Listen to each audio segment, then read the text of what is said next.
Researchers here in Hawaii are involved in the development of a drug they hope will one day be available to treat Alzheimer's disease. Yeah, the drug is now in clinical trial, and patients don't even have to leave their homes to participate.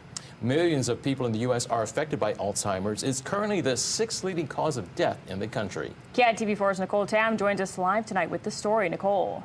Well, Alzheimer's is a disease that occurs when brain cells degenerate and die, causing memory loss and deterioration of other mental functions. Right now, there is no cure, but research teams hope that their results of their investigation can be the start of a cure for the disease.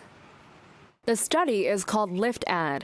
Eligible participants will receive an injection of a new drug once a day for about 6 months. This drug aims to repair the damaged wires that result when brain cells are degenerating. So the brain cells has little branches, if you think of it as little branches.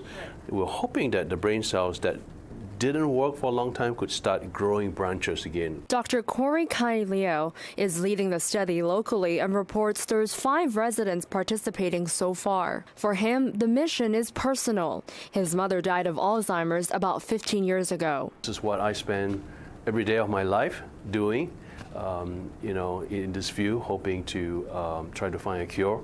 So I know that I'm at risk, so I'm very invested. Liow says up to 80% of cases are not diagnosed because he says there's stigma associated with the condition in many cultures. Especially with Asian families, let's not talk about it. We don't want to talk about it. So what I really would like to encourage our audience is that, if your mom, dad, auntie, uncle, grandma, grandpa have signs of memory loss, if you think that that's not just normal aging, there's a big difference between I don't know where I left my key to I couldn't drive home.